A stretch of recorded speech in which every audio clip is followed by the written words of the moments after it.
Okay, we're gonna call to order 5:05 p.m. Wednesday, July 24th, SELPA meeting, Amador County Unified School District. We do have a quorum. 1, 2, 3, 4. Ms. Kayla Parker won't be here today, and it's safe to say Mr. Crow is en route.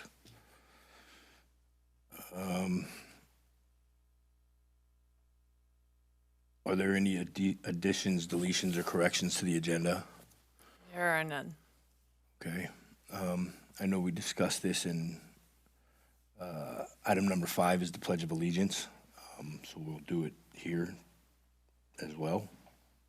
Yeah? Okay. Ready, salute. I pledge allegiance to the flag of the United States of America and to the republic for which it stands, one nation, under God, indivisible, with liberty and justice for all.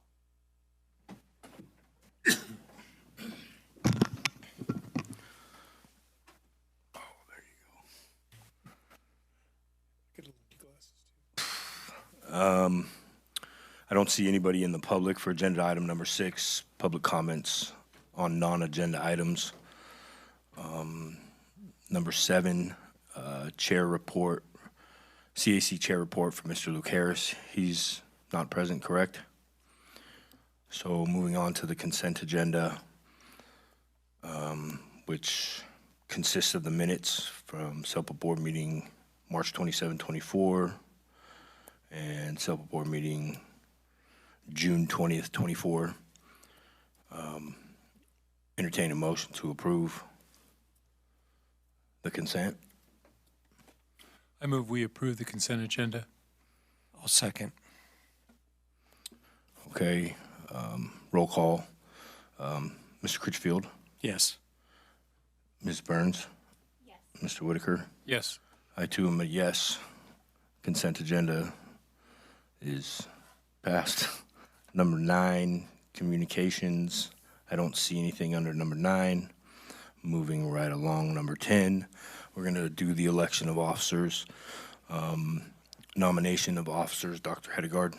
Thank you very much. Good evening, board.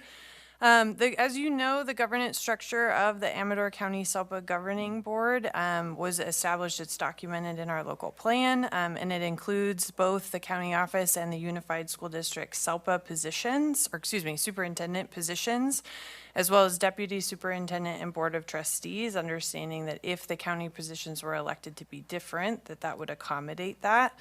As a result of the recent transitions in Amador Unified School District Administration, now with Mr. Critchfield serving as our interim superintendent, on the SELPA Governing Board, it leaves a vacant position. And so our recommendation this evening is to nominate the Assistant Superintendent of Education Services, Michelle Pichette, to fill this temporary vacancy on the SELPA Governing Board. I have a question. When we look at who the membership includes, it does not include assistant superintendents, such as yourself or Ms. Pichette. And I'm just wondering if we'd be straying out of what we're supposed to. Not that I have anything against Michelle. I think it's a good idea, but I just want to make sure that we're not stepping out of bounds. Yes, no, I think that's an excellent question. We, in our local plan, have the ability to determine who are the parties that have the knowledge and the experience and the investment that should be a part of the governing board. So I think that would be a discussion for the board itself in considering that, and whether or not you would like to move forward or recognize that then the seat is vacant. Temporarily speaking.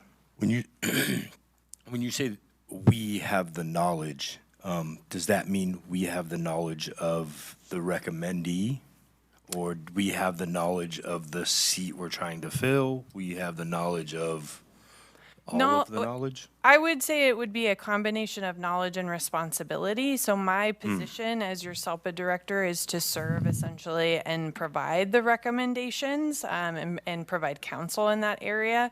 Knowledge, I am essentially stating in terms of the other roles that you fill and the lens that you provide into then the obligations of the SELPA Governing Council. So you're bringing the knowledge of being in the board seat as well as a variety of other areas, superintendency, et cetera, to the lens of approving the local plan, which is the main function of the SELPA, in order to stipulate special education services and et cetera, and all the duties that are within the SELPA. Thank you. That's a great question. Ms. Burns, do you have a question? I see it. Come on.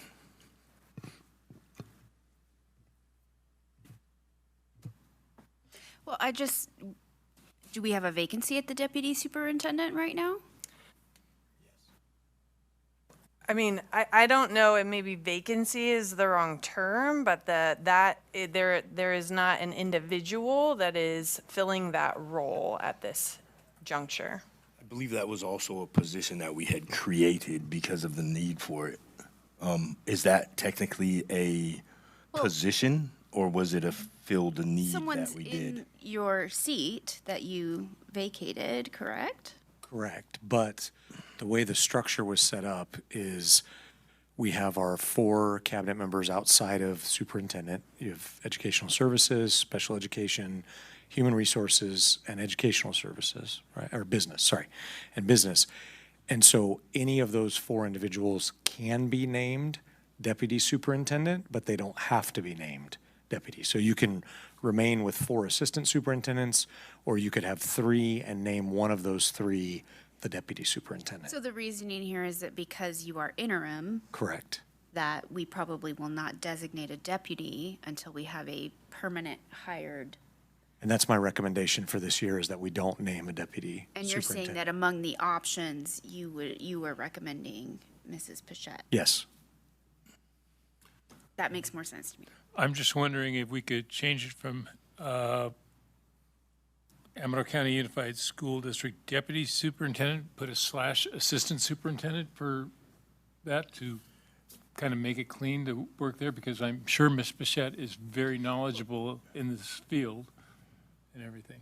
This was actually a question that I brought up during board agenda prep last week. Only because it caught my eye. I was like, oh, we got another deputy superintendent? And then she was like, no, dude, this. So I think our brains are on similar paths. And if I may just offer, the ironic part here is, so where it's actually stipulated as to the breakdown of the governance structure is in our local plan, which that is your second item of what has already been posted, and we carried that over from prior years. So I think what I would suggest is considering this recommendation and then also adding in that moving forward, since we have the opportunity to revise the local plan annually, that then we would revise section B again, which is the governance section, in order to, either remove or adjust that title as it's listed currently of COE and USD deputy superintendent to either be the / or, we can agree on what term would be best. For the sake of tonight, we don't have the ability to adjust that in our structure per se, because the local plan of what will carry us into next year, that has already been posted, and an additional revision I would offer would probably not be favorable to the Department of Ed, because they're looking for us to approve that tonight and then move forward. But like I said, we can do it annually, and so we could make that change in next year's revision would be my recommendation. So let me see if I understand what you're saying. Mm-hmm. This title 2 and 6 is going to stay as filled by a deputy superintendent, or are we just gonna amongst ourselves be like, that's what it says, but what it really But I mean, everybody's like, hey, if it's on black and white, it's on black and white. What I'm suggesting is that you acknowledge that in black and white in our local plan is a title that refers to one seat on the SELPA governing board. And so you would be making a decision tonight as to whether or not to leave that vacant on our governing board or fill it temporarily given the changes of the structure, but simultaneously be saying to me as your SELPA director, we see that this title is misleading, right? And in a circumstances that's unique such as this, we don't want it to say deputy superintendent. So next year when I revise the local plan in that governance structure, I won't put that title in there as that's the name of the seat. What we'll say is deputy superintendent / cabinet member if you like, or I can. Well, see I think the part that we're getting hung up on is the fact that you're asking us to later on approve the SELPA, still saying deputy, that you're saying we can't change it to also include assistant in this meeting tonight. So, correct? Yeah. Is that, okay. Aside from that, I think that moving forward, we'll want it to be any assistant superintendent of the board's choosing, because you may have someone who has a background or more experience in special education, and they may not also be the deputy superintendent if you have someone who just has more administration experience. So I think that's entirely feasible. Could I potentially make one other suggestion then, given that? Yes. So one other option would be is because the local plan is just agendized after this, you could approve that local plan with that edit, and then I can make that before we submit it to Is that going to be a problem to submit it to the state with that edit?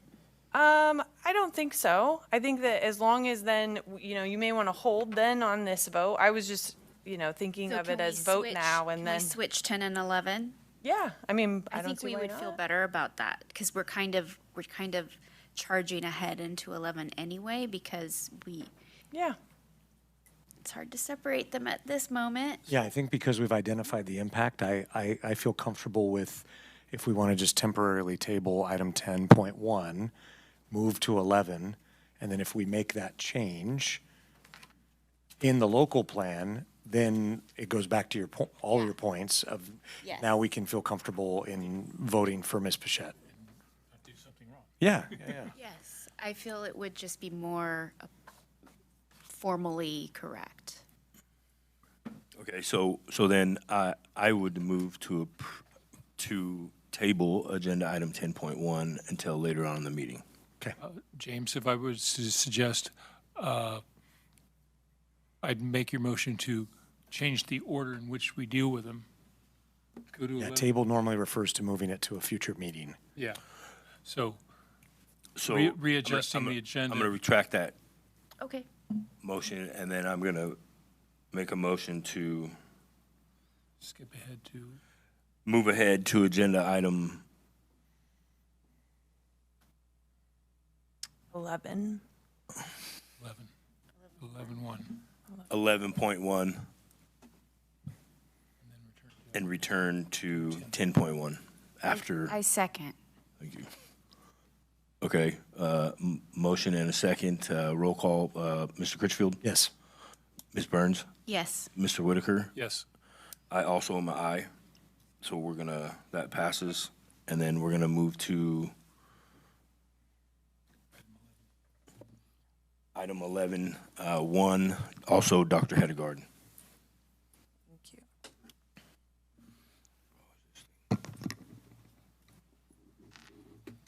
Okay, perfect. So I am again presenting the SELPA local plan for your approval this evening. As you know, and at the last meeting, there was a presentation that I was provided in collaboration with our now Assistant Superintendent of Business, Robert Norton, in regards to our local plan document. And the sections, we had tabled that item because there was an issue with the PDFs being completely viewable. All of the PDFs were quadruple checked. And so they have been properly posted, and we're requesting your approval this evening. Given our previous conversation, I would direct you to the local plan section B, which is our governance section.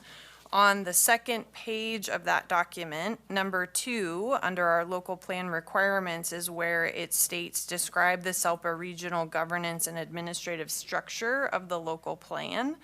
And so it is in this section that you can see where it was delineated, like the potential positions or seats that are on our governing plan or a governing council. So this is the section by which I would suggest to you that we determine a new term for the Amador USD and COE deputy superintendent. Otherwise, I am happy to answer any questions or go into further detail. However, I know the last presentation was quite detailed, and so I will sum it up with that. Thank you. Are there any comments, questions, concern regarding? Well, I would like to see in section B, items 2 and 6 on the descriptions adjusted to have deputy superintendent / assistant superintendent, so we could go either way. I also think, just to get really granular here, it says right before that list, the Amador County SELPA Governing Board membership includes. What if we said may include? Because you actually have a lot of different titles here, and we don't have every single one of these. Because presently, we have a county superintendent and an interim superintendent. I don't get 2 votes. I'm one person, but technically that could be 2 different people. It has been in the past, right? And so. I'd be happy with that. Okay. We good? Yep. So, and I actually am very happy with adding the assistant, because I think that we have been revising some of our job requirements to not be unnecessarily restrictive.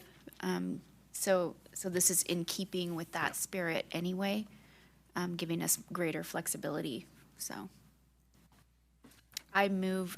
Did you move? I'm thinking I did, but. I don't think you formed. Okay. I move that we adjust the administrative structure of the local plans to include deputy / assistant superintendent on item number 2 and 6, and the change of from shall to may.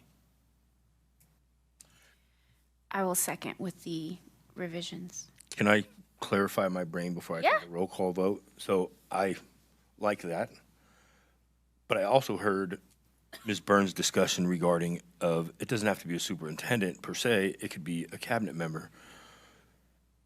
Not all cabinet members are superintendents. They all are presently. They're all Okay. assistant. They're all either Assistant superintendent, okay. yeah. And is that standard? Are we ever gonna have, will there ever be a cabinet member that's not a superintendent? Or an assistant superintendent? In the Excuse me. past, we've had like executive directors be cabinet members and things like that. I don't foresee that in the near future. I mean, I like the way our structure is Are we set up. selling somebody short by not wording something correctly? Well, again, executive director or director in the past that has been on cabinet, Okay. that would typically be considered a lower position than assistant superintendent. So kind of standardizing across the board with those 4 main departments of everybody being an assistant superintendent. I don't foresee us changing that in the near future. Okay. And James, it could be something that, okay, 3, 4, 5 years down the line, they may see a different thing and want to add it. There's nothing to say that they can't go back in and change Yeah, that Okay. to include cabinet members or directors or Okay. whatever. correct. Yep, okay. So we're gonna go with the roll call vote after a motion and a second. Mr. Critchfield? Yes. Ms. Burns? Yes. Mr. Whitaker? Yes. I also am an aye, so that motion passes, or that agenda item passes. So then we're gonna go back to 10.1? Back to 10.1. Back to 10.1 we go. So, Mr. Marzano, with the edit to the SELPA, I'm very comfortable making a motion to accept the recommendation to nominate Assistant Superintendent of Education Services, Michelle Pichette, to fill the vacancy. I'll second. Great.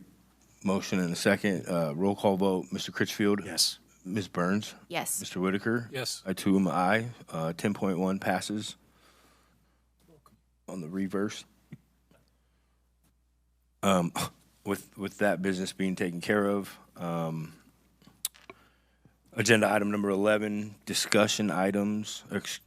Discussion only items. No, we did that. Number 12 is the next meeting.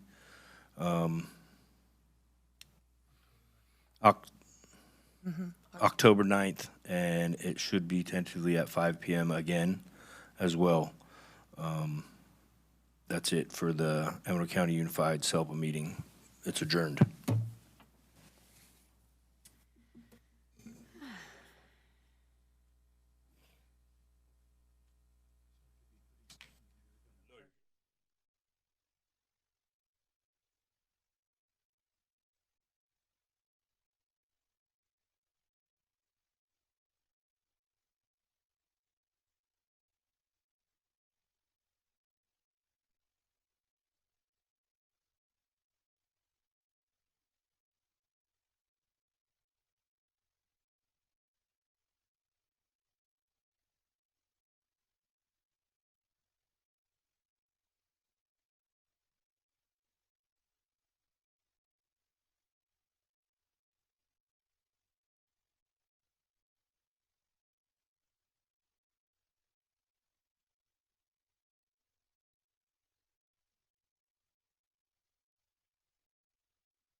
We have 4 out of 5 board members, with Mrs. Kayla Parker absent today.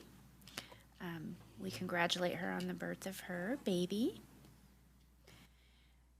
And we do not have anybody to make comments on closed session at this time. We will retire, and we'll be back approximately 6:30 to hopefully start the meeting on time. I don't think we have anything.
We are going to go ahead and start with 3 board members. Mr. Whitaker will join us momentarily. We do not have Mrs. Parker tonight.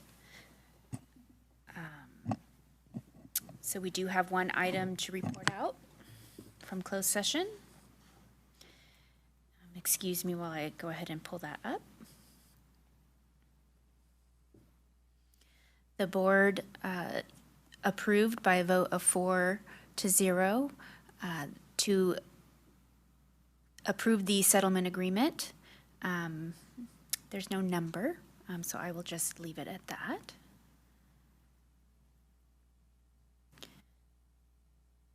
Mr. Critchfield, do we have any deletions or corrections to the agenda? The only change tonight, Dr. Palazuelos is out of town, and so Mrs. Pichette will be filling in tonight. So any of the items that in parentheses say Dr. Palazuelos will be presenting, Mrs. Pichette will be presenting, but no other changes. Thank you, Mr. Critchfield. Please rise and join us in the Pledge of Allegiance. To the flag of the United States of America and to the republic for which it stands, one nation, under God, indivisible, with liberty and justice for all. For presentations and recognitions, we welcome Mr. Rooney for the Amador County Assessor's Report. Oh, he's not here. I was in communication with him yesterday. I told him it would probably be 5 to 10 minutes into the start of the meeting. So Okay. if it's possible, if we could just move to some of these other items, and then if he shows up, we can move back. There's no Absolutely. action that the board will take, but he has a presentation for us. Absolutely. So in the meantime, Here he is, actually. Mr. Rooney, we are ready for you if you are ready for us. Otherwise, I can give you a few moments to come back to you. Okay. Welcome. We're happy to see you. Thank you. I was watching you from upstairs and I thought, oh, I got 5 minutes, no problem. Anyway, Jim Rooney, Amador County Assessor, and hello, everybody. I just wanted to visit once a year to let you know what's going on in the county in terms of growth, which ultimately is the revenue to the county. And also, it's revenue to the school district, but because of the way things are funded, you guys, I understand that it's not a tremendous impact on what you do. But regardless, I think it's good for you to know what's going on, because 62% or so of the property tax dollar does go to the school district. And anyway, did you have the, oh, you have it, good, good. Anyway, it's easier if I do a little PowerPoint presentation. And if you could go to this is for 2024, and the assessments that I'm talking about, the changes, they're reflected in the property tax bills that are coming out this year. Prop 13 adjustment in property taxes, it's 2% annually. Property taxes for most everybody in the county cannot go up more than 2% in a year unless there's a change of ownership or new construction. And if something had a change of ownership, that's generally what makes the big changes in the property taxes from year to year. The next slide, if you would. Last year, property taxes in the county went up 3.57%. That's not very much, considering everything was going up 2% anyway. And the reason they did go up 3.5% was because there was because of change of ownerships mostly. But there is some growth, but there's not very much growth.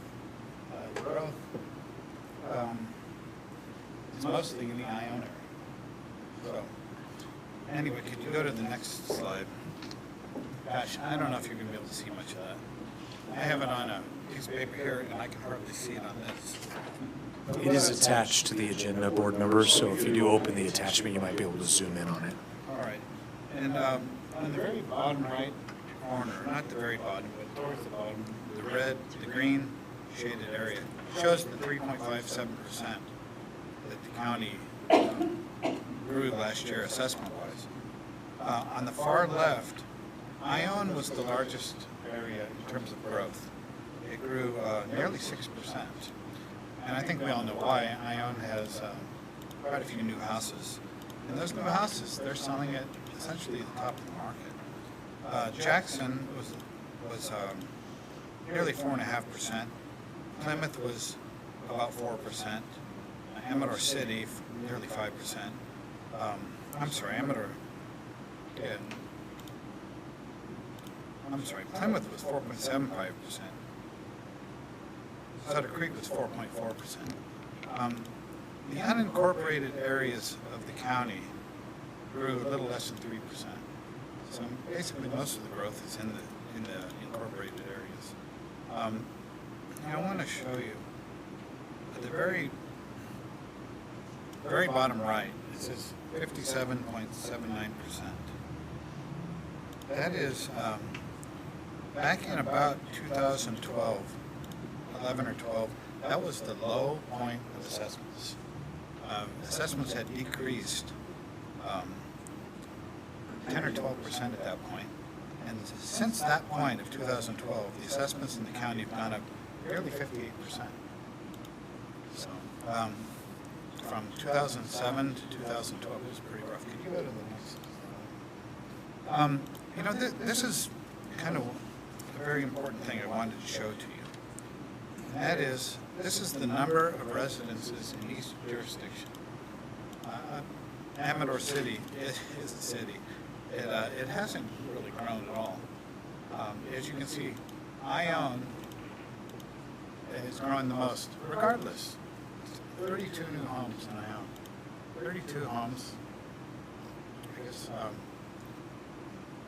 well, I talked to other assessors, and they have these subdivisions. They're thinking 4,000 homes a year. 32 homes. It's growth, but it's not what I would call a whole lot. Sutter Creek stayed the same. There was no new homes. Plymouth had 5 new homes. Somehow or another, Jackson has one less home this year than last year. And in the unincorporated area is 13 new homes. Total of about 49 homes new in the county last year. And I thought that might be something you might be interested in, is how many new homes there are and where they're going. There's not a whole lot of growth. I'm going to go speak with Jackson and Ione pretty soon. I was talking with the city managers, and they were talking about growth. And I thought, well, I guess it's all relative, but here's kind of the growth in terms of homes. Mr. Rooney, while you're here primarily to talk about the taxes, this definitely gives us an indication on enrollment. And we've been seeing that over the last year or two, that our enrollment is flattening out. We've seen some enrollment growth over the last few years, but now it's been steady. We're not losing enrollment, but we're also not seeing major growth, and I think that is indicative of this data right here that you're showing us. You know, it is, and I have a question regarding that comment, Mr. Rooney. Would you have a way to determine if that growth in Ione is from other areas within the county? Did I say that right? Are people from Pioneer moving to Ione, or people from Sutter Creek moving to Ione, or is it out of county coming in? I think it's mostly out of county. I don't have those absolute direct numbers, but I see things, and I see where people are coming from. We don't particularly keep track of where they're coming from. We know where they're coming from. And there's kind of a reason for that. A few years ago, we passed a proposition, the state did, Prop 19. And that allowed people from any county in the state to transfer or to move to another county in the state, and if they were over the age of 55, they could take their Prop 13 value with them. And that spurred a lot of people to move from an urban area to a rural area like ours. And there's some really trying examples. We've had people move. This is an extreme one, but a lady was moving from the Bay Area, selling her home for $1.4 million in the Bay Area. $1.4 million. It was assessed at $100,000. she moved to Amador, paid about $500,000, but brought that assessed value, and her assessment, she only pays on the $100,000 assessment. And this is a person. I voted no for that. I voted no for that. Well, That was recent. that was a couple years ago. Yeah. And the reason I bring that's a bit of an extreme example, but that happened. And what bothers me about that is this is somebody with a $900,000 net gain coming to an area paying 20% property taxes, while our youth who are trying to buy homes for $500,000 are paying full property taxes. It's very unfair, and I don't like it. However, that's part of the state constitution. There have been attempts to have that modified a little bit, but they seem to not be successful. By the way, this slide, I want to show you something else, which is kind of interesting. Let's see. Okay, I'm going to use Jackson as an example. You see where it says primary total? And primary means somebody has declared that house as their primary residence. This is where they live. It's not their second home. This is their primary residence. Now the other total is just the total number of houses in an area. Out of 1,515, 935 are considered to be the primary residence. That's where they live most of the time. In Jackson, that primary number went down last year by 7. And that means that somehow or another there are 7 less families there, even though there's the same number of homes. There's 7 less primary residences. Mr. Rooney, could that mean that possibly they're using it as a rental? Rental or possibly second home. Okay, so a rental, you're not necessarily losing families, Correct. but a second home, where they come up from the Bay Area. Yes. Okay. And I got to tell you, that's a number that I saw, and I thought, oh, that's an interesting number. I mean, even Sutter Creek, the same number of homes, 3 less primary residences. Yeah, it could be, personally, I just bought a house in Ion right next to me. And I'll probably end up renting it out. And if there's a family there, it would be the same number. The numbers, they're not definite about what they show, but there's an indication there. So, anyway, let's see. The next slide, if you would. When I just talked about Prop 19, I thought it was going to be an absolutely horrible proposition. It's not absolutely horrible, it's just moderately horrible. In 2022, in the county, excluded assessments was $13.5 million.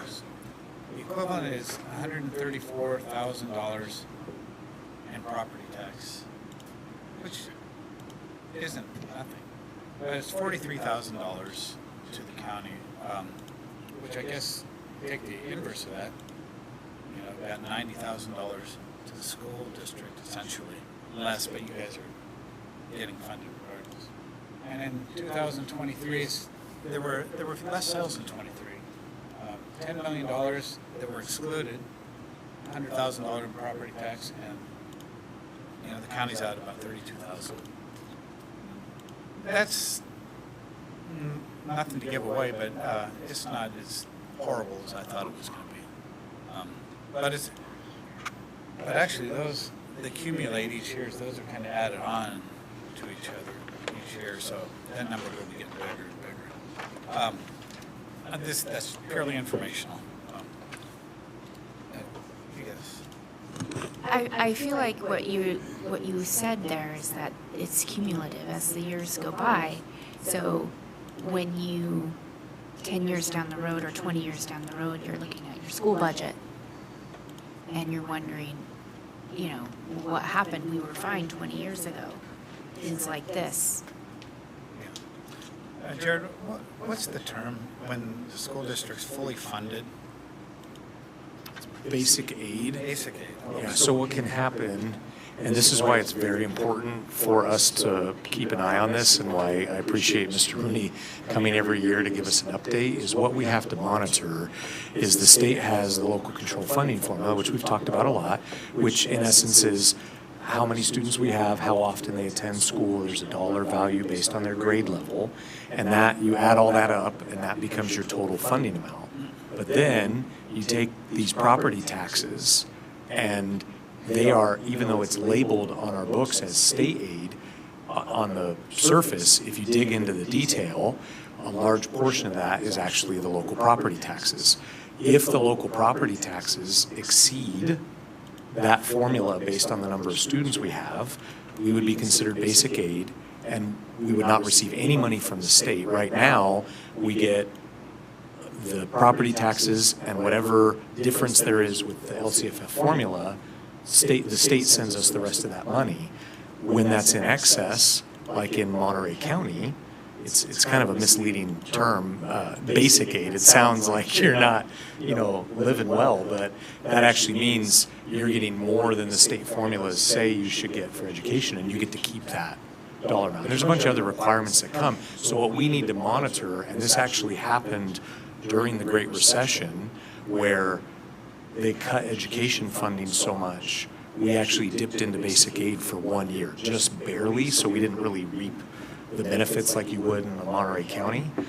And then we were right back out of it once they restored education funding. So when you see growth like 3.57%, what that shows us is we are far, far away. I think we're a good $12–13 million in state funding away. So that what that means is local property taxes would have to grow by more than 13 million in that formula to then push us into basic aid. So the long and the short of it is we're nowhere near basic aid at this point.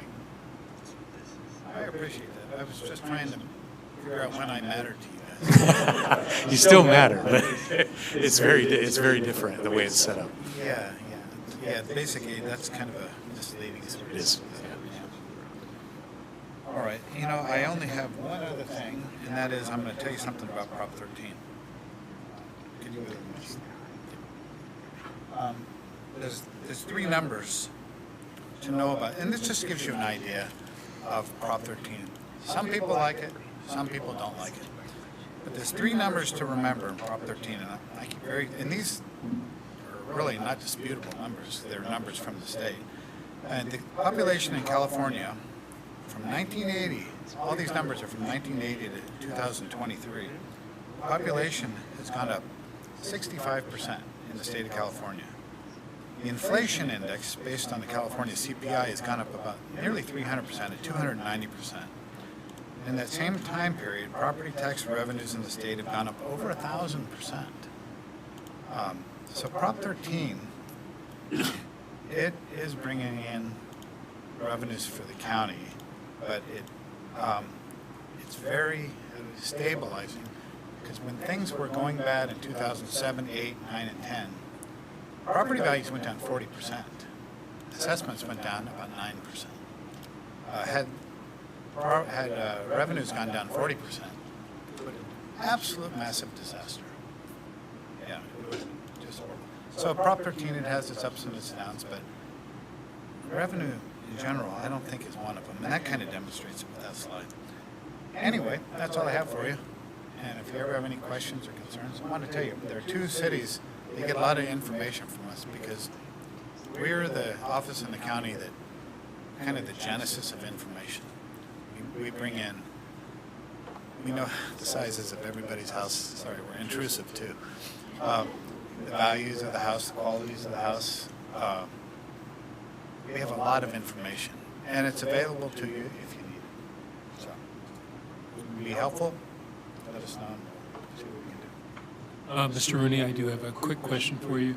It goes back to your 24-25 assessment cycle, and it says every assessable property that didn't have a change of ownership or new construction, is that a construction of the new house, or if you say you got a new roof on your house and you have to pull a permit, is that going to affect the value of your house on the assessment? That's a good question. New construction, we all know what a new house looks like. Yeah. The ground up. Occasionally, someone will put a new roof on their house, new siding, new windows. I'd even say replace a deck.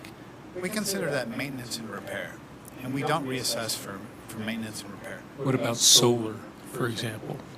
Solar's interesting because solar is not assessable on new construction. But when it sells, it's part of the sales price. Yeah, that's a change of ownership then.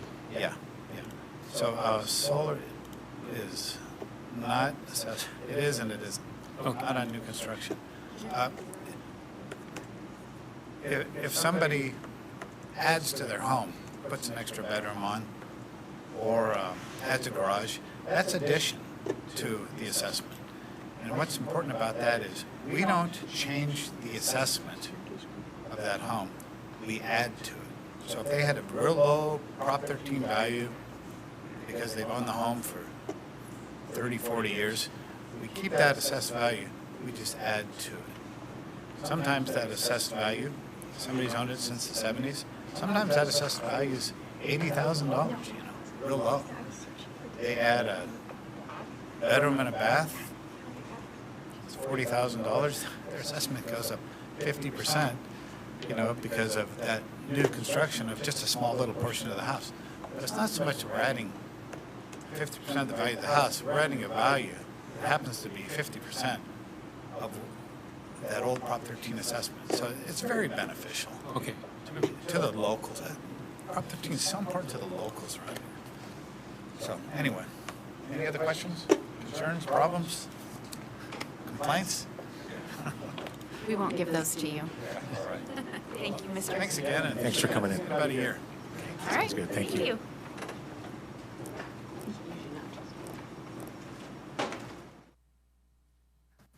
Now we are at employee organizations. I don't see Mrs. Jensen here with us today. Ms. Martz, did you have comments for us? Welcome.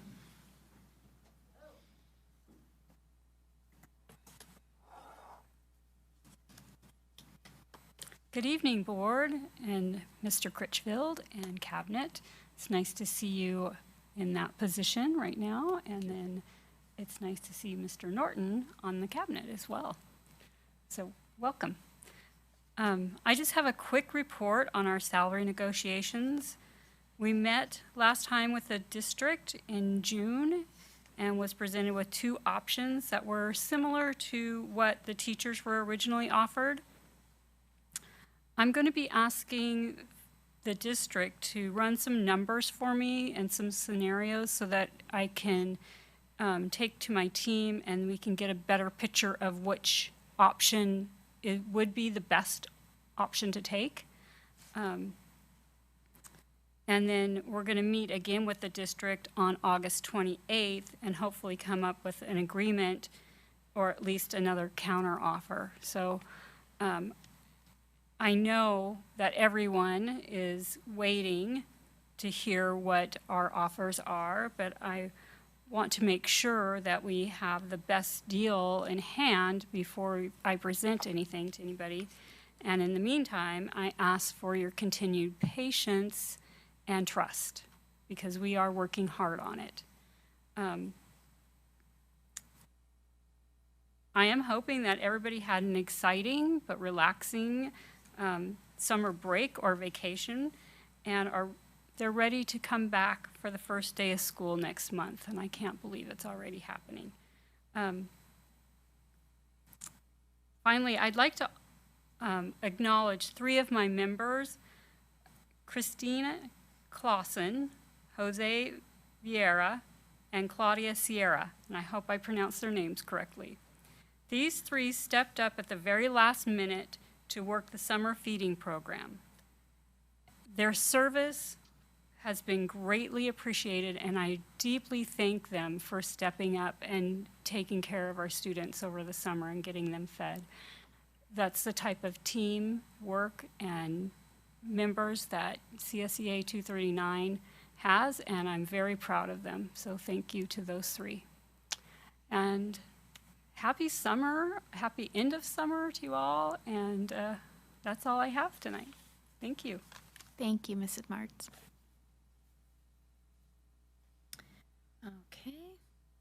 We do not have any school consolidation updates for tonight, correct? That is correct.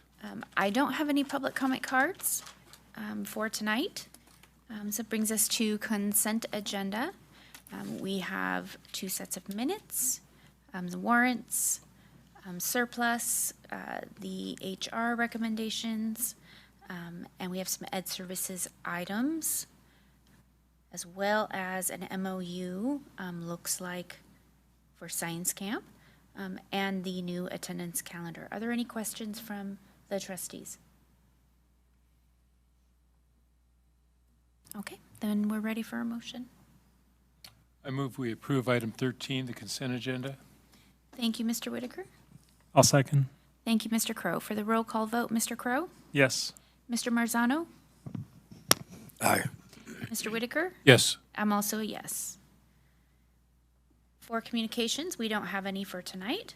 We are on to our discussion action items. First up, Mr. Critchfield, the history of consolidation. This is discussion only. Thank you. Yes, thank you. I first want to point out that this was done with a board subcommittee, as was discussed by the board. Mr. Whitaker and Mr. Crow met with me and collaborated with me on this document. The attempt here is to acknowledge items that were already put together for previous board meetings, but then to organize this in such a way where, again, the majority of these are board meeting items, but not all of them, where you can get a more concise summary of consolidation going all the way back to 2013. You'll notice there's a lot of line items in blue. I want to thank Haley. She went through and hyperlinked this document. And so if you really want to dig deeper, then there are supporting documents, old board meeting agendas and minutes, and other documentation that support everything that's happened regarding consolidation. I don't want to say everything, but the majority of action items that have happened since 2013. And so this was just in an effort. I imagine we will use this document repeatedly, and it can help drive future discussions as well as we discuss consolidation. But we felt it was important to update it with some of the more recent actions that have been taken over the last handful of years, and again, provide all of those hyperlinks within the document. This document will, if it's not already, it will be posted on our website to provide individuals from the community to be able to review it and look at anything that pertains to this. So that's kind of the general overview. I don't know, Shane or Jim, if you have anything you'd like to add since you worked with me on this. Well, I think it was, I think this is a good document to just, as a information to the public. Since I've been on the board, I've repeatedly heard from the community that, consolidation is moving too fast and, we need to slow down. Well, this shows that consolidation has been an issue since 2013 is when it first started being discussed. And so I think it's good to have also the hyperlinks so that the public can go in and check and look at meeting minutes. I found it interesting that they were handwritten back then, and now that everything is kind of upgraded. Going through the timeline, back in January when we had the special board meeting with the Transportation Commission, Wicklow Way had been discussed as one of the main talking points as far as how consolidation could be, or how that might be the major impact to consolidation. And recently, I believe it was at the end of June, when the Wicklow Way project, the draft EIR was publicly posted. And and I believe the comment period is August 8th, 16th. And my thoughts are that is a wonderful opportunity for the district to see how we can make that happen as far as improving the consolidation, our plans for consolidation. And this, I'm throwing this out as my own thoughts. In their draft EIR, they have a land set aside for the school, for a school, and I believe that's elementary. And I feel that land might be better suited to be a brand new high school, and then look at possibly converting the existing Argonaut into a new elementary. I believe that would, when I've talked with people in the community, and there's been people that are, some of them that have been around for a long time, they have, one of the biggest comments or main points that I've always heard, consistently heard, was they would be fully supportive of consolidation if there was a new school. And looking through the EIR, we have land set aside, so there's not going to be a cost for that. There's already an EIR being finalized for that, so there wouldn't be additional cost for that. So I really hope that, I know this is discussion only, but I'm hoping that in the very near future, we can have a discussion, and maybe there can be some type of action by the board to look at modifying our consolidation plans to consider utilizing the Wicklow Way project as a springboard, so that we can hopefully, make the best improvement we can for the district. And now's the time. If we're going to do it, here's an opportunity for the district to take advantage and, possibly provide that state-of-the-art high school that a lot of the comments I've received are asking for. And again, thank you for putting this together. I know it was a lot of work, and I appreciate that, and hopefully it'll be utilized by the public. Yeah, I want to thank for working with you two gentlemen to put this together. The ideas, we did sit down and talk about it, several things. And the countywide Wicklow Way subdivision thing, I asked this question of Jared today. Was the school district ever consulted for input? So we received a notice of preparation, but that was well over a year ago. They kind of delayed the project, so there was a notice of preparation, then it was put on delay. We weren't fully aware that the draft EIR was going to be coming out when it did. Okay, and the Amador County Transportation Committee had been working with us, and they were saying, you've got to make improvements to the transportation program, and Wicklow Way is an option. And while they were working with us, they were also working with the county, and Mr. Gedney never mentioned anything to us. Even in our special meeting, he never mentioned that, we've got this Wicklow Way project working out there. I remember Supervisor Ms. Oneto coming to our school board meeting, and I recall him asking the school district to pay for Wicklow Way. And he didn't mention that they were doing a draft environmental impact report.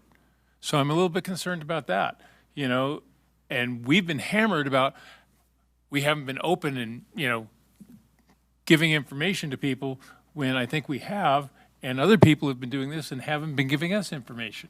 So those are some of the things right there. And, the county's plan would affect the traffic around Argonaut High School by putting it in. And if you have not had a chance to look at the county draft EIR, it is online. You can go through and look at it. I have spent a couple days looking at it. It's a very thorough document. They're also talking about how it may take 20 years for it to go through to build out. And so those things there, and that would all be county, and they're talking about 1,600 homes, I think it was, and that would definitely affect our schools. And, it really wasn't addressed in their draft EIR. So I hope that we will be putting together a response letter to the draft EIR. Yeah, we're already working on a response letter. As you mentioned earlier, the draft EIR comment period ends on August 16th. We have one more board meeting prior to August 16th. We have an August 7th board meeting. So the plan right now is to have a draft response prepared for the board for the August 7th board meeting for your review and input, and then authorizing staff to then finalize to be able to submit that as a comment to the county's draft EIR. So those are my comments on there. I have a question. I don't have too good of a memory. However, I don't recall as similar or same as you do. So because of that, is there any way we can go back to the meetings to that? Go back to the minutes of that meeting to see if they had mentioned it? Because I actually recall a conversation regarding Wicklow Way. There were conversations about Wicklow Way. Right. I would definitely need to go back and look. Absolutely. At the minutes. Yeah, I don't want to put that on public record that they have failed to do anything without being 100% solid that that was not said. Okay. So if we could go back to the minutes to determine that, that'd be great. Yeah. Correct. Yeah. I believe it was videoed, yeah? Right? Yeah. Yeah, because the minutes would make note of like votes, but it doesn't necessarily have notes on each of the speakers. Yeah. That meeting is referenced in this document, James. It's, Right. It's there. But it's not, I didn't see, I don't know. So, Said that. or did not, right. I'd like to find a way, if possible, where we could possibly see if it was discussed about. I mean, instead of throwing that out there like that. I mean, Mr. Whitaker already threw it, but I'm not throwing that. I'd like to, before I throw it, I'd like to determine it And first. James, I'm very well Right. supportive of your request. For sure, I mean, that's the way I remember it. But We can look into it. for sure. Okay, thank you. Are there any additional questions or comments? Can I comment about the elementary school in the plan? So I was seeking clarification on that, because when you look at a development and then it just says elementary school, you know, one of the challenges that I've run into is I've had people say, so you're building a new elementary school in Jackson. Well, the way the law works is once a development hits a certain threshold, then they're required to set aside land for an elementary school. They're not required to set aside land for a middle or a high school, but they are required to set aside land for an elementary school. It doesn't mean they build an elementary school as part of the development. It just means they set aside land for it. It also doesn't mean that a district is obligated to use that land as an elementary school either. But the county hasn't done anything wrong with the way they presented that. I want to be clear about that, that when you look at, there's a map in the DEIR that's probably the most helpful for what exactly is going on. And the map shows, and it has various colors because there's three types of homes going in. There's low density housing, which just like what it sounds like, larger multi-acre lots. There's medium density, which is your more typical development. And then there's high density, like apartments. And then there's some parks and rec areas. There's a wastewater treatment, a civic center. That's all laid out. And then it says elementary school, right? And so again, the county didn't do anything wrong with presenting it that way because that's the way statute reads for that size of development. But that doesn't dictate that an elementary school will be built by the developer or be built by us. It just means they're required to set aside land for the school district because of the size of the development. And Mr. Critchfield, if this project does go through, how will that impact Jackson Elementary? It would be a major impact to Jackson Elementary. Jackson Elementary is already pretty close to maxed out as far as number of students. And when you're talking, but I can't remember the number. You had mentioned 1,600, but Yeah. even if it's 1,600 homes. even if it's 1,000, I mean that. And then when you talk about apartments, and I know we are woefully lacking in apartments in our community, apartments tend to draw students but especially a higher percentage of elementary age students. For I think, many of the obvious reasons. You have younger families who tend to rent apartments and things like that. And of course, you get middle and high schoolers as well with apartments, but you tend to get a higher percentage. And so, yeah, I mean, if this project comes to fruition, we're going to really have to dive deep into student generation, looking at the prospects of how many students we're going to expect at all levels, but especially elementary, it could pose some challenges. And an influx of hundreds of elementary age students in 10 years would be a significant impact. Yes.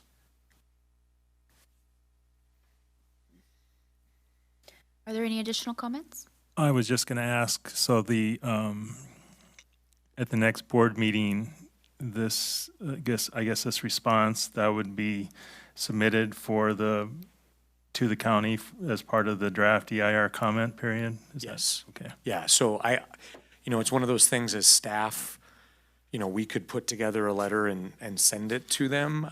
This board has been so involved with our environmental impact report and our CEQA process, and the fact that, even setting aside the homes, the prospect of Wicklow Way being constructed has major impacts on our EIR and consolidation. I just felt it was important that I bring to you our thoughts before we submit them to the county. No, I agree. I think that's a good idea. Okay. Anyone else? No. So I am obviously 1,600 homes. Not every home would have children. They wouldn't all have a child of each age, assuming elementary, junior high, and high school. But like I said, let's say there's a few hundred when it builds out, a few hundred elementary school students, and eventually they will go to high school. They'll go to junior high. So considering Jackson Junior High campus, that it's not going to absorb hundreds of additional students. No, it will not. No. And you're not going to build there on that site to accommodate hundreds of students. However, the Amador High School campus easily absorbs hundreds of additional students over 10, 15, 20 years. Yeah, so I think it's a really good point. What we have to be cautious about is we don't have any good historical experience on what do we do when they put in 1,600 homes in our community, right? That just do we have any developments that are that many homes? Like even down in Ione, if you added all the developments together, I don't think it's 1,600 homes. Well, I mean, remember the response with Wildflower going in, like, wow, this is big. Perspective, that's 240 homes. We're talking 1,600, right? This is big. And so what I've already started doing is like looking at other communities that experience this. I mean, just look at Elk Grove, where Elk Grove was 30, 40 years ago to where it is now. Look at Folsom. There's a lot of communities in the valley especially. And so there are mechanisms where when a development's going in of that size, where the district can work with the developer and the county to be in receipt of developer fee funds and other types of mechanisms for funding prior to those homes being built, so that the district can get ahead of itself and create the classroom space needed once those classrooms are built. Because if you just go the traditional way that we've typically followed of the home is built, and when they go to pull their permit, they pay their school fees. Wildflower, as an example, typically pulls school fees for about 10, 12 homes at a time, because they kind of do those in that type of phase. Well, you get those monies, they can complete a home a lot faster than we can construct a classroom with all the processes we have to go through. And so these districts have worked with developers in these other areas where they secure the money far more in advance so that they can do their build out in anticipation of the homes being built to be able to absorb that.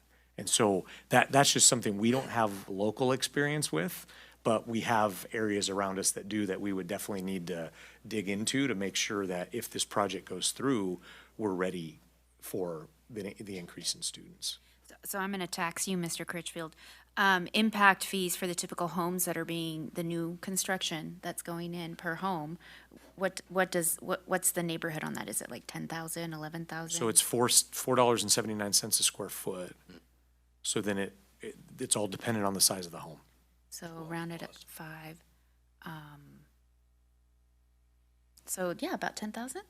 Yeah, it depends on but I mean, it can be, most homes you're gonna see in the neighborhood of 6 to 12,000 Okay. per home. So 10 to 15 homes at a time. So now you're looking at 100,000, right?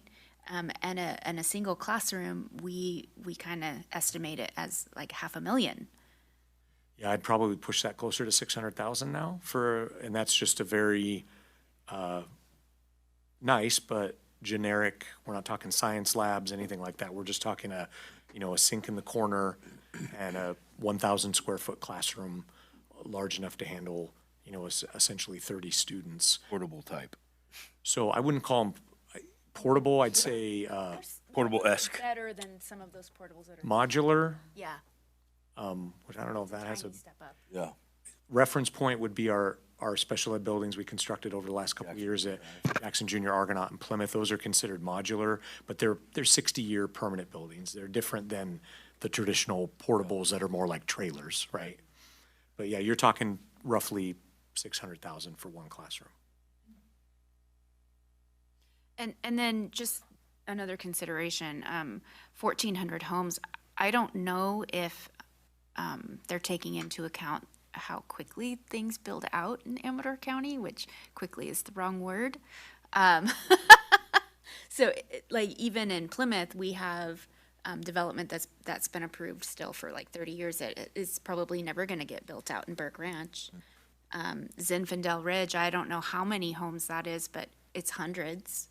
And I mean, you see how many have been built and purchased. Well, and then we got to dig more into the detail of what will the designs be, because If it's Zinfandel Ridge, you're not going to have any kids. yeah, I think Zinfandel Ridge, we've vacillated between a low of 0 students and a high of 2 in Zinfandel, and they've always been high schoolers. And again, cost of the home, right? All those things factor in, and so yeah, when you're looking at some of that area being low density housing, I don't know if that area is going to generate a lot of students, but the medium density and the high density could potentially generate a lot of students. So let me ask you, Mr. Critchfield, with school budgets, we're always kind of looking back more than we're looking forward. However, when we talk consolidation, we're forced to look forward, and not just this year or even the next 5 years. We're really looking forward 20, 30, 40 years, right? Like we're looking at a generation, 2 generations from now. Are we setting our community up to be successful? Cool. So as a 4-year term board member, it's difficult to have that level of vision. Mm-hmm. And when the variance in what we look at for developments that are approved, how quickly they get built out, what's going to happen with the economy in 4 decades, it gets really, really difficult as trustees to make those predictions. I think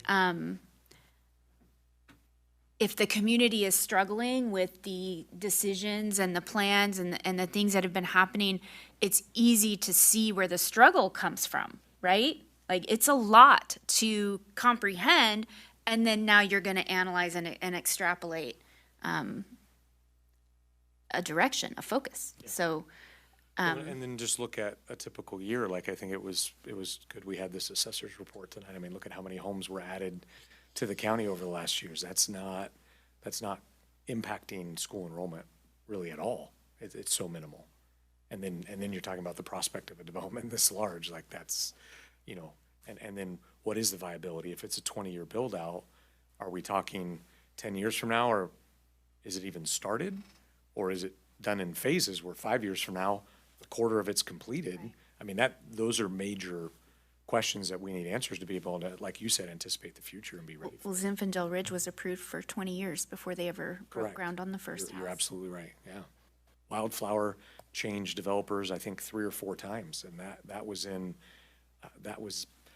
I think that started back in 2008. And so even then, that was maybe a little faster than some of the others, and it still took a good 10 years before they really started moving on building. Developments take time. I don't think 40 years ago, 30 to 40 years ago, we'll be kinder to myself. When I was a student in Ione, I don't think anybody would have predicted the housing development that happened in Ione over my adulthood. Yeah. I mean, I used to be able to walk from one side of Ione to the other all the way down West Marlette. You can't really do that now. It goes further now. So, all right. Well, thank you. Are there any other questions or comments?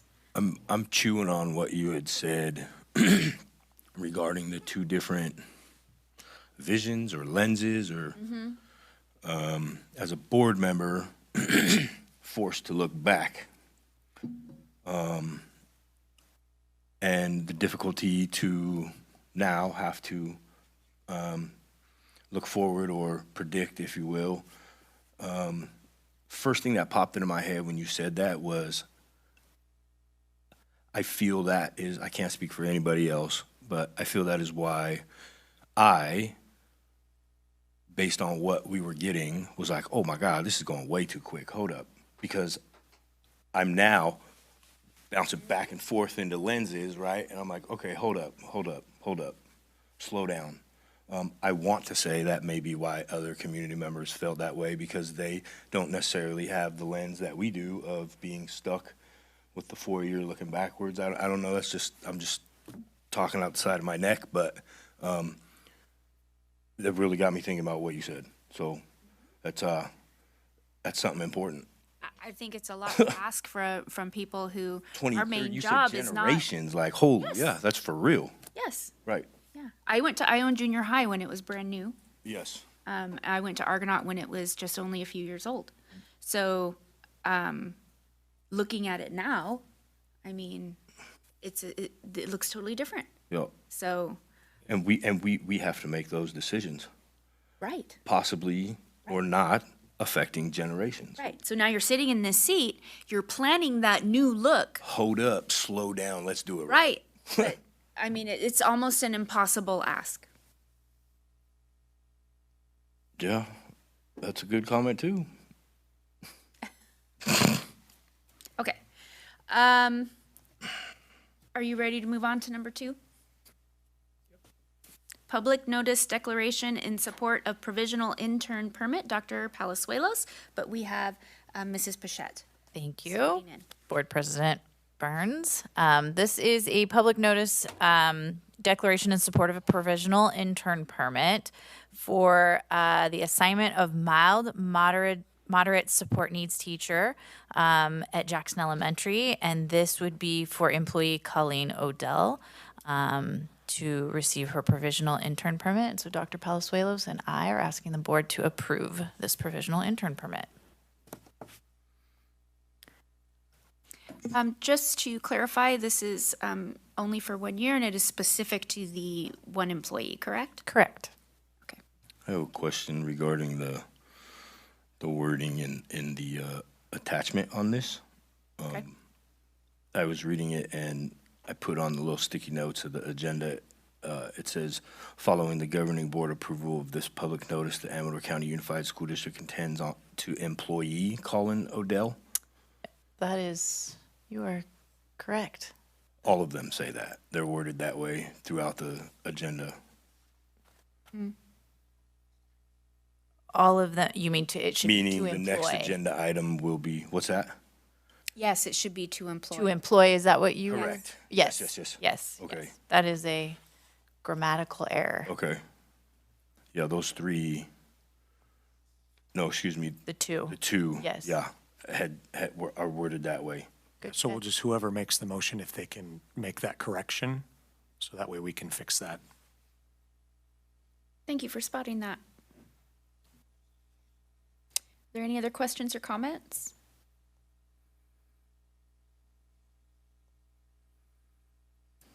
If there are no additional questions or comments, I am going to ask for a motion. Seeing as you explained it, can you make that motion? I can make that motion, sure. Let me find my spot again.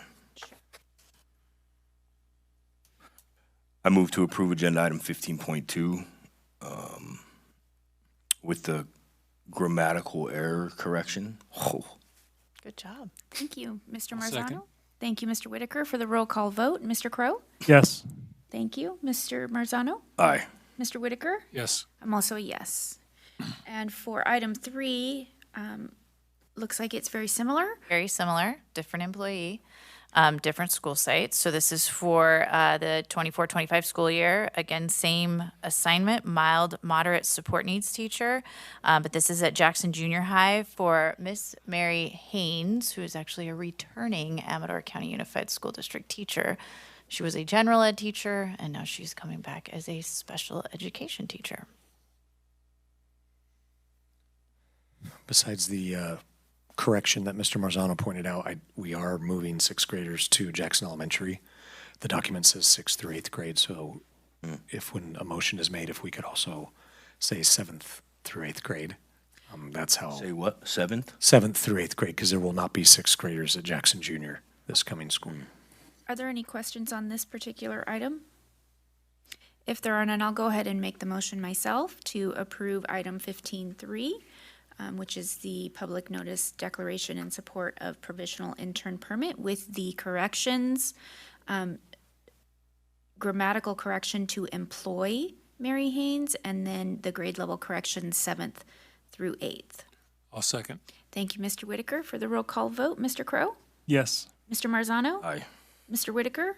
Yes. I'm also a yes. And for 15.4, declaration of need for fully qualified educators. Yes, this actually was passed unanimously in the June 12th board meeting. However, when our Human Resource Department turned it into the state kicked it back, because if you look on page 3, down at the bottom, it says world languages, and then in parentheses, it says specify. It was not specified. So they asked that to be corrected and then to be sent back to the board for approval.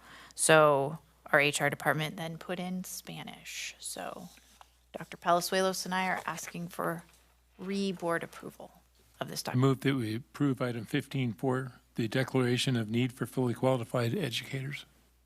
I'll second. Thank you, Mr. Whitaker and Mr. Crow. For the roll call vote, Mr. Crow? Yes. Mr. Marzano? Can I ask a question before I vote? Yes. On page 3 of 4, it has columns of numbers, the type of limited assignment permit, and then estimated number needed. And then it says 10, 20, 12, and 60 as total. That I doesn't- believe. My mathematicals from East No, San Jose you are don't. correct. Okay. In that box, that does not equal 60. I Okay. mean, where I grew up, that does not equal 60. But if you look on page 2 Yeah, and you add those numbers in, okay. that Thought equals so, I 60. just didn't, Yeah. they weren't in the column like they teach us, so, I You mean, good catch. aye. That is not, that template is not good. Yeah.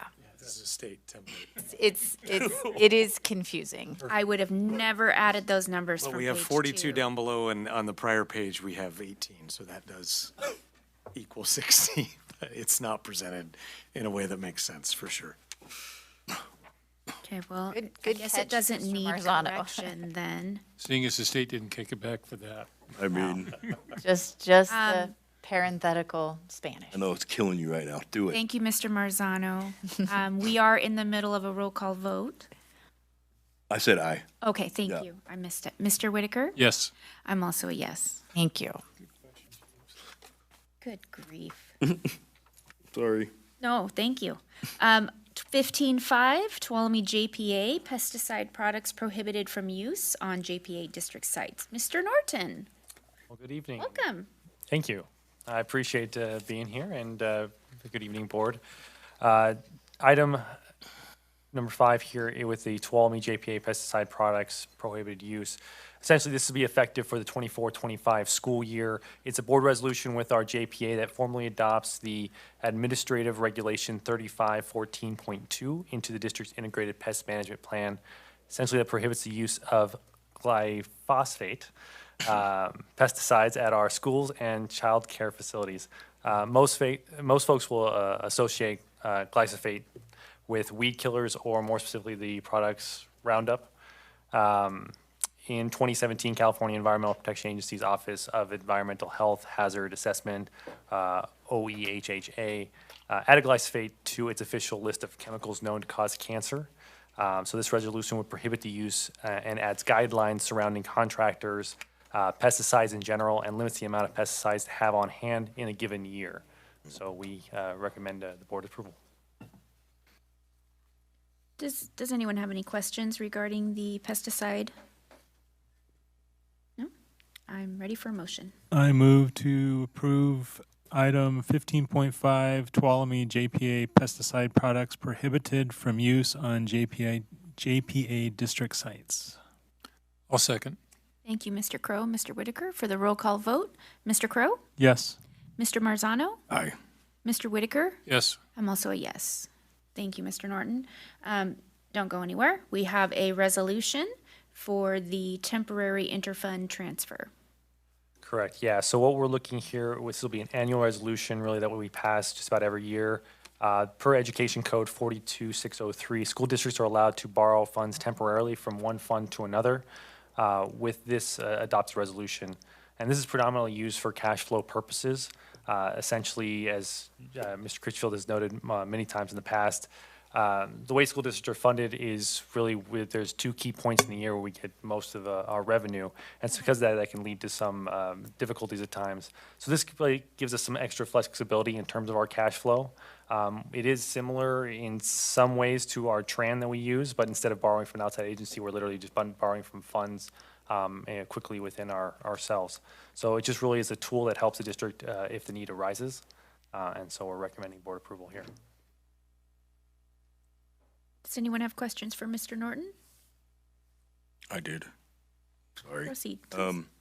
I was reading it and I printed it out and I started writing all over it. One of the things on Fund 11, because I know that Adult Ed Fund is a county thing. Are we supposed to do No, that? adult education is on the district side. The Adult Education Fund is on the district side? Correct. Okay. County community is the county school, Yeah. right? So you Okay. got that one site and you got mixed with county and district, so. Okay. Okay.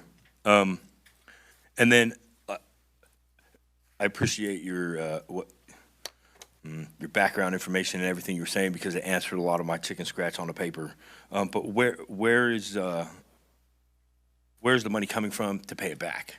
Essentially, it would come in from a general fund once, or assuming that the transfer is from one of these outside funds to the general fund. It would come from there essentially once the majority of the revenue hits the district. Usually that's in the terms of the property taxes when those come in. So it's usually around December or April. We had an instance a few years, I mean, in my 7 years as CBO, I think I remember utilizing this maybe one time. And That was my next question. Have we done it before? we have, it was a situation where, given cash flow, we were at the end of the month for payroll. And so we actually borrowed from Fund 25 for like 2 days. So we made payroll and then property taxes came in 2 days later and we paid back Fund 25. And it would be with interest, so we're hoping not to have to use it if we don't have to. Yeah, you are required if you're borrowing from other funds to pay the interest as well.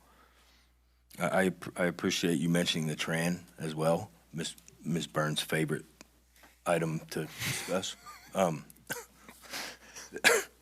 The other thing that popped into my head is, okay, if we need a loan, we overspent on something, but the TRAN we're preventing. So does this tell me that we have and we need to pull this from somewhere to put it somewhere else because we overspent? And No. if so where did we overspend?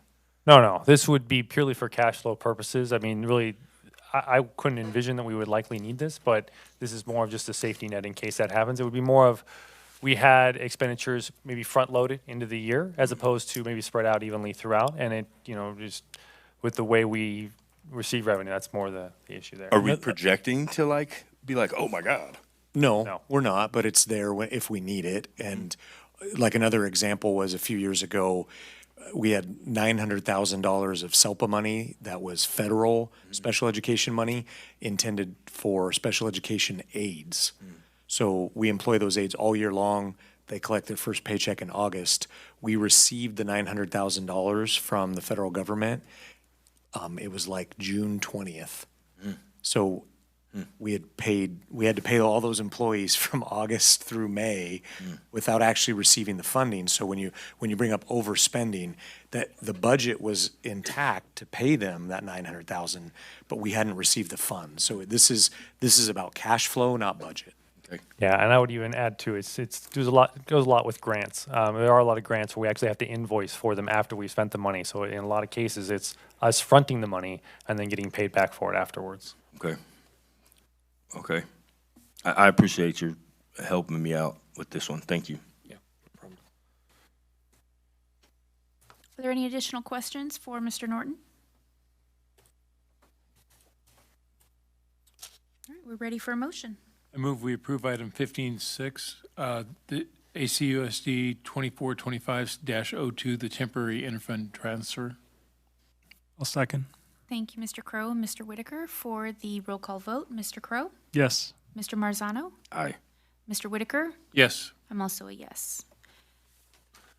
MGM Transportation, Temporary School Transportation Services Agreement. Mr. Norton. Perfect. Hopefully you're not getting tired of me yet.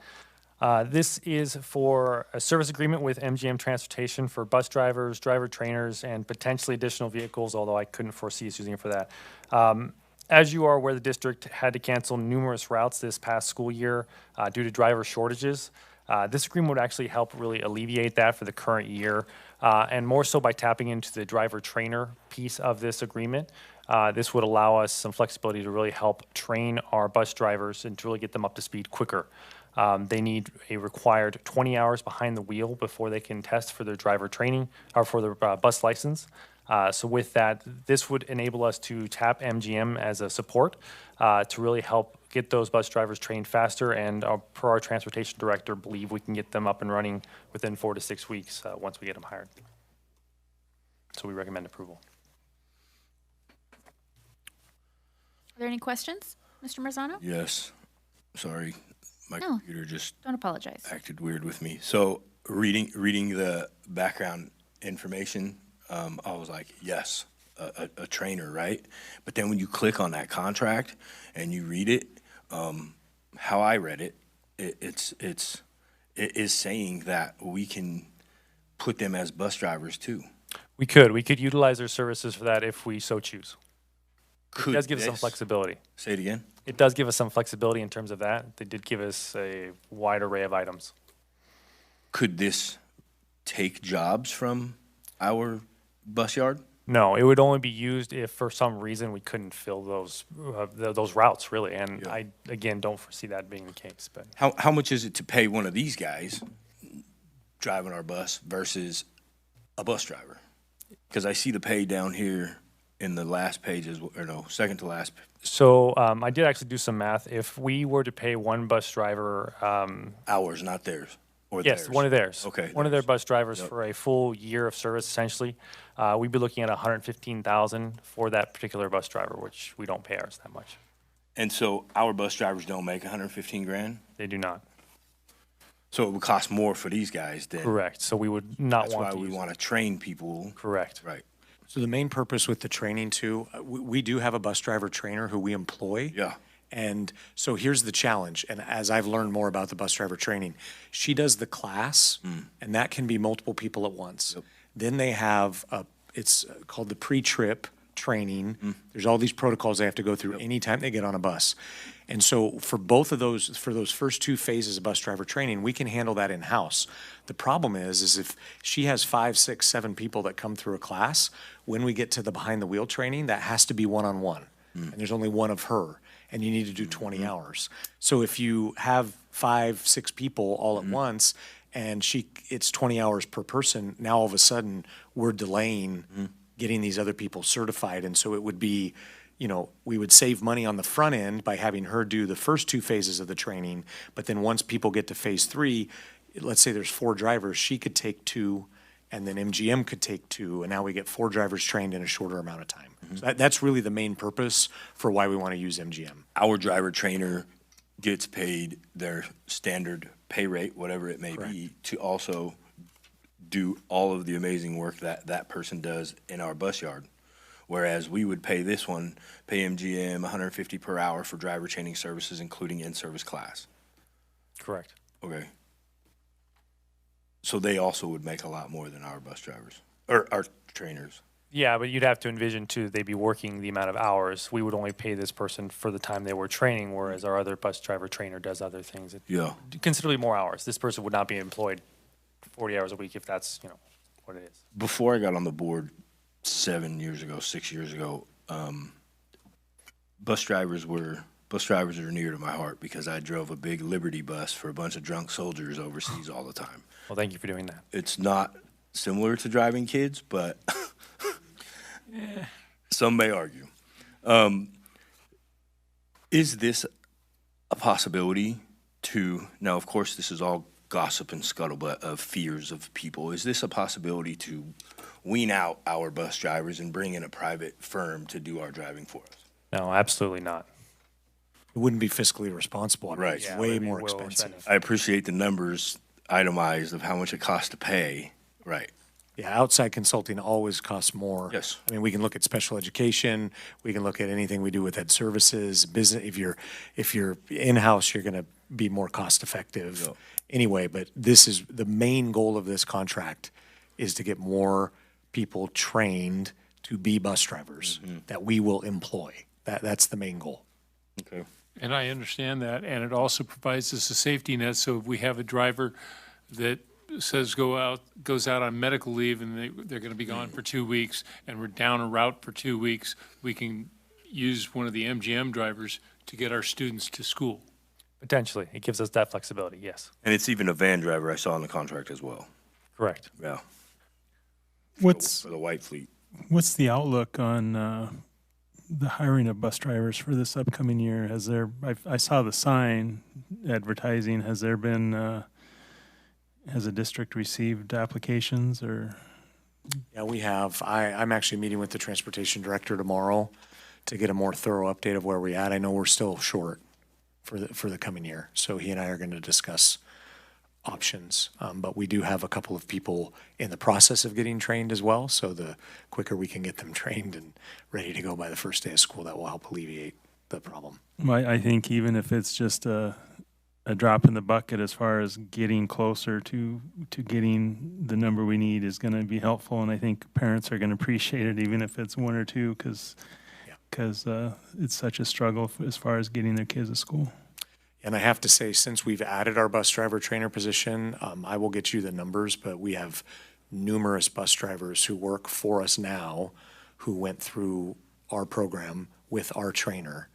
And so on one hand, it's easy to look at, we've been short. If we didn't have her, it'd be way worse. And this is not just an Amador problem. It doesn't mean I want to make an excuse for that. If you look at the news, I mean, this is statewide, countrywide. I mean, there's a bus driver shortage. And so trying to come up with solutions to take matters into our own hands and get fully staffed in transportation. Thank you, Mr. Critchfield. Any additional questions? I move to approve item 15.7 MGM Transportation Temporary School Transportation Services Agreement. I'll second. Thank you, Mr. Crow and Mr. Whitaker. For the roll call vote, Mr. Crow, Yes. Mr. Marzano, Aye. Mr. Whitaker. Yes. I'm also a yes. 15.8, Amador County Teachers Association Administrator and Confidential Salary Schedules. Mr. Norton. So, thank you. At the previous board meeting, the board signed off on an agreement with the Amador County Teachers Association that included an increase in salaries or to the salaries of 4.75% effective July 1, 2024 for this upcoming fiscal year, actually for the fiscal year we're now in. The salary schedules in Section A reflect this increase for the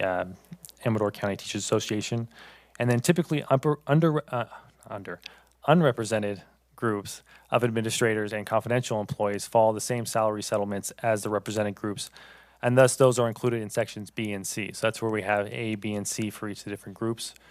In section A, we have the Amador County Teachers Association.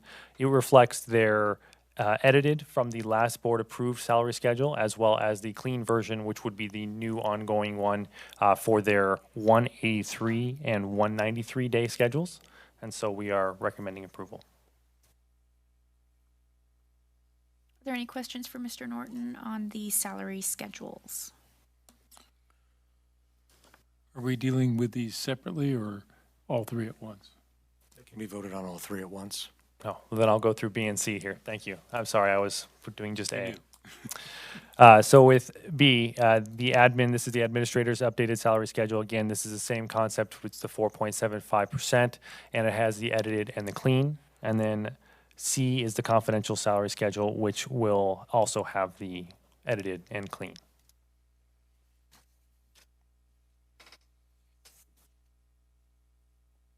Okay, now I will ask, do you have any questions for Mr. Norton? This one is also straightforward. I love that. I'll go ahead and make the motion to approve item 15.8, A, B, and C, which is the ACTA, the administrator, and the confidential employee salary schedules. I'll second. Thank you, Mr. Crow. For the roll call vote, Mr. Crow. Yes. Mr. Marzano? Aye. Thank you. Mr. Whitaker? Yes. I'm also a yes. Okay, Thank you. 15.9. Now we're weary of you, Mr. Norton. Fair. Application for exemption from the required expenditures for classroom teachers' salaries. Perfect. So this is a waiver and exemption. We actually had signed off on this, or you guys had, the board had signed off on this in the spring this year for fiscal year 21-22 to catch us up with our audit that we had at that time. We are now looking at fiscal year 22-23, which, if just to remind everybody, we just finished 23-24. So we're still back one fiscal year. We're getting there.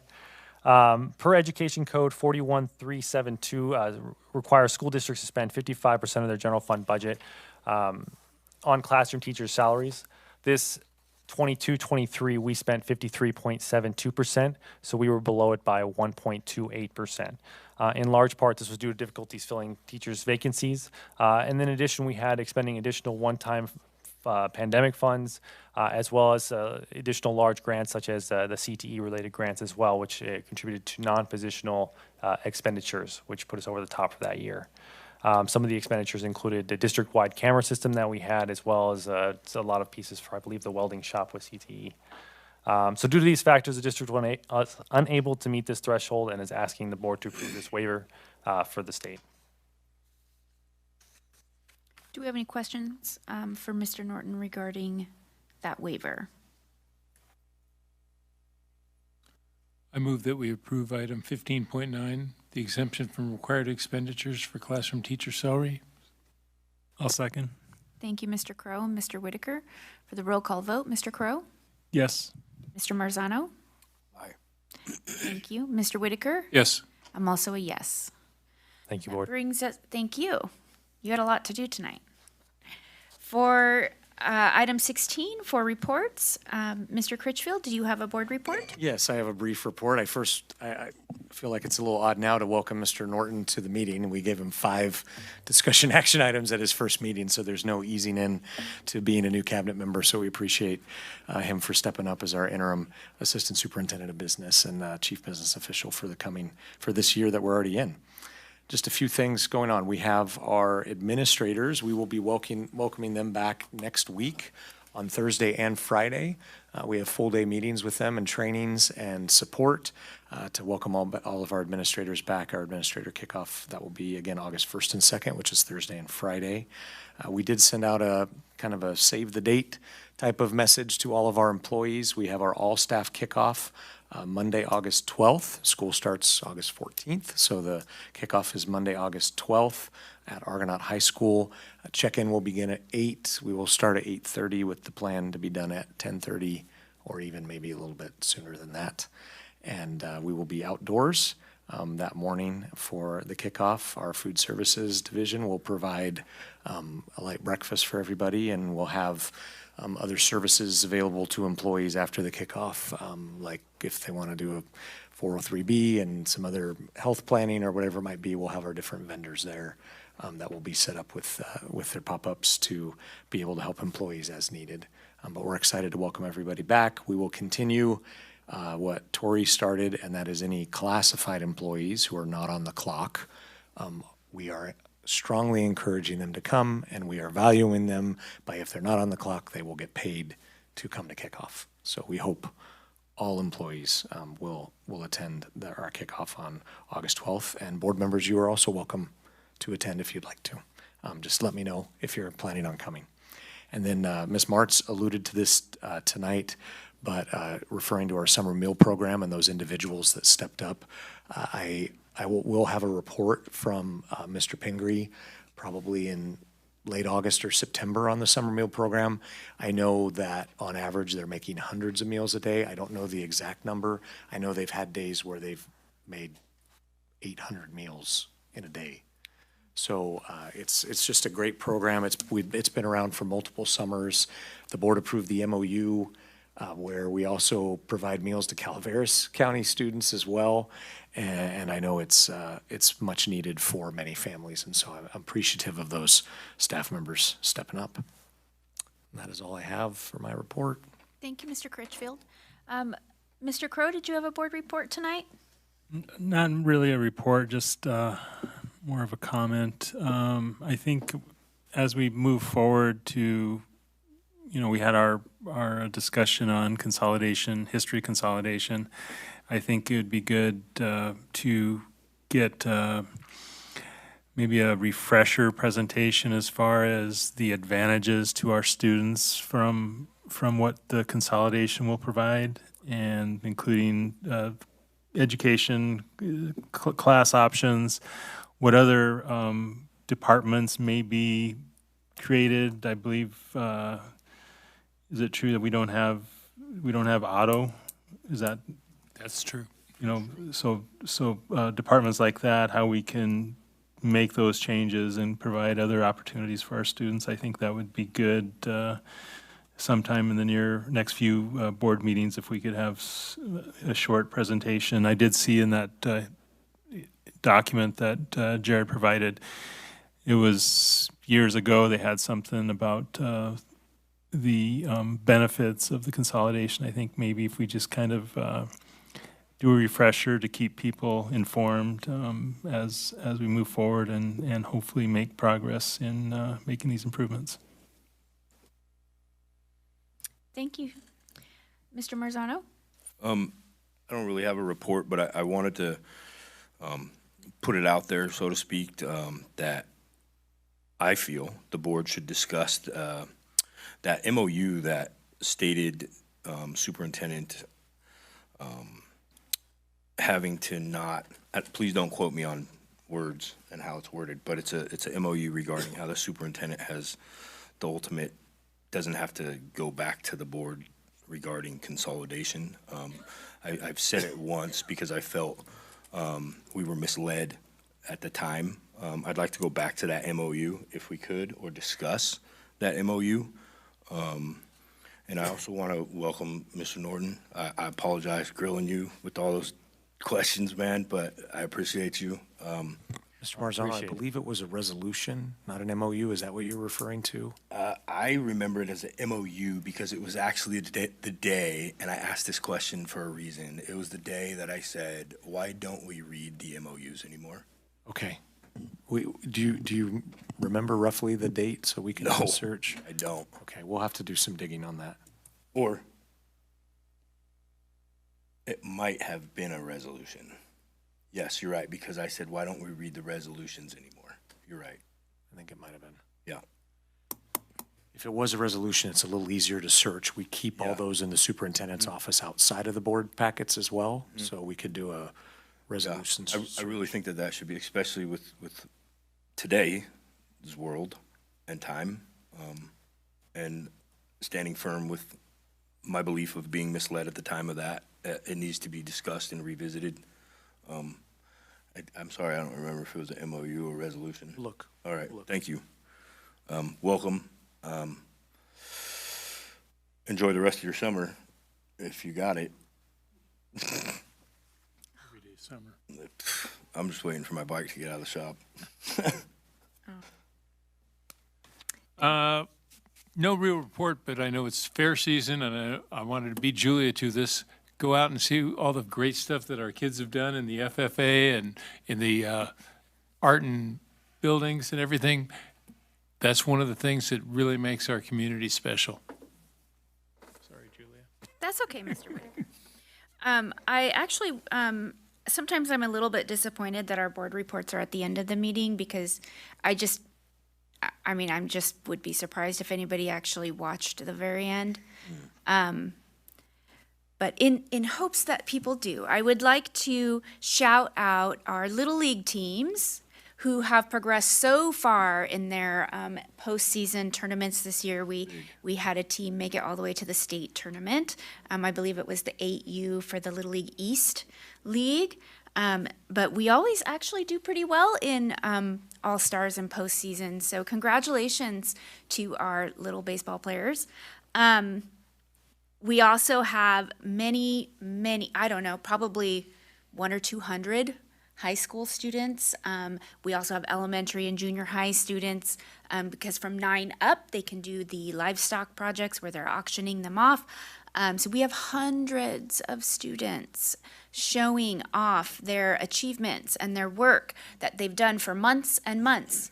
And invested not just their time, but also their money in their projects. There's craft projects, there's fantastic Lego projects, there's art. Please come to the fair and see what your students are doing. See what our CTE funding is helping contribute to pay for. It really is amazing. We also have some young ladies running for Miss Amador, some wonderful candidates for both Miss Amador and also for Rodeo Queen. And I can't say enough good things about our students and how they represent us and the things that they show us that they're capable of. So if you want to be amazed, I will see you this weekend. And with that, our next meeting is going to be Wednesday, August 7th, tentatively scheduled to be held here at the Amador County Administration Building. Open session will start at 6:30. Thank you. We are adjourned. It is 7:56, and do you need a break or would you like to just roll through? We're going to roll through. That's what that is.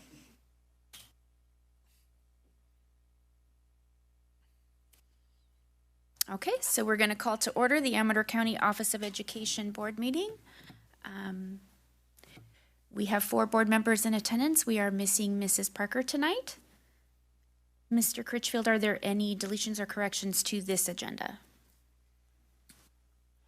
I do not believe there are any changes. Okay. Presentations and recognitions, we don't have any tonight. For employee organizations, we don't have any representatives in the room.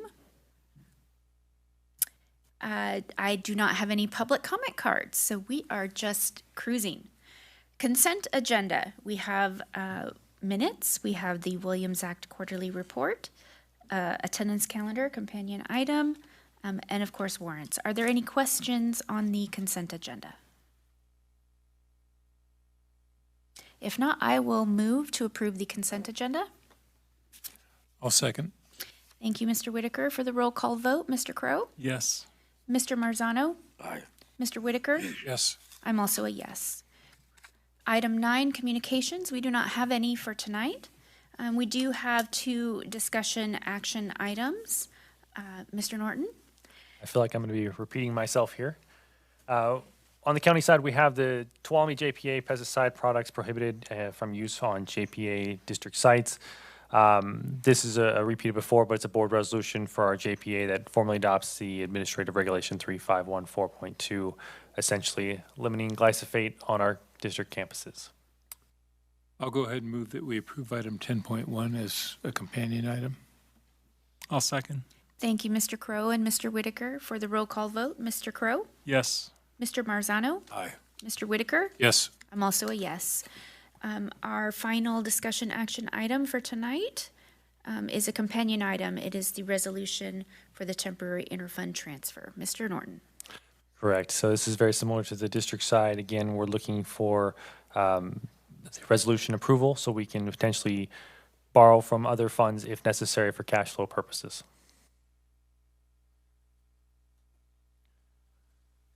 I'll move to approve item 10.2, resolution ACOE 2024-25-02, temporary interfund transfer. Thank you. I have a question. Oh. When you said last in the unified meeting that we've done this before. When was that? Do you remember? You said, was it like a long time ago? It was definitely prior to me. What was in my time? Yeah. Oh, it's within the last 7 years. Was it? Mm-hmm. Like I said, it was like 2 days. It was just not quite enough cash for payroll. Yeah. Property taxes were coming in 2 days. We borrowed, we made payroll, property taxes came in, and we sent the money back. Yeah. Thank you. I seem to remember that when being on the board when that happened. I think so, yeah. There was a motion on the There is a table. motion and it needs a second. I'll go ahead and second. Thank you. Thank you, Mr. Whitaker. For the roll call vote, Mr. Crow, Yes. Mr. Marzano, Aye. Mr. Whitaker. Yes. I'm also a yes. That concludes the discussion action items. We do have 2 information-only items. So we have the current personnel recommendations. Looks, the usual. There is the Assistant Superintendent Business CBO job description. Mr. Critchfield, can I ask what the changes are for that? Because we didn't get the marked up one and the final one.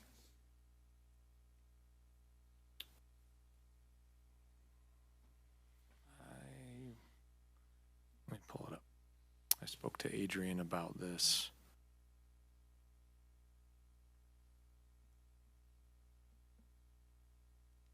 Is it new?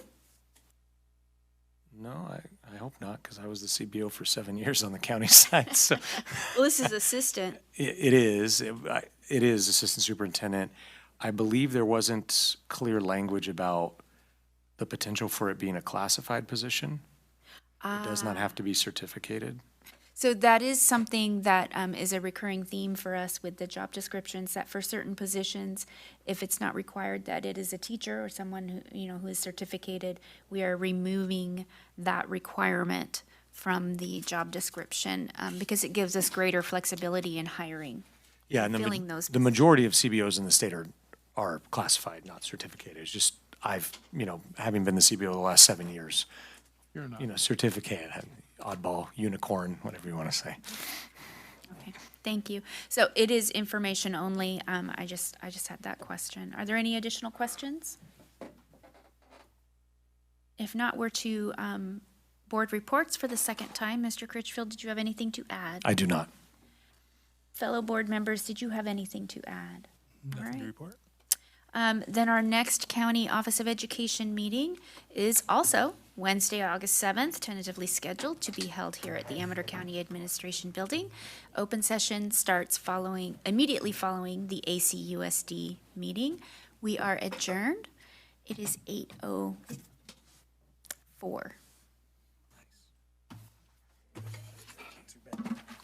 No reason both of us have to dive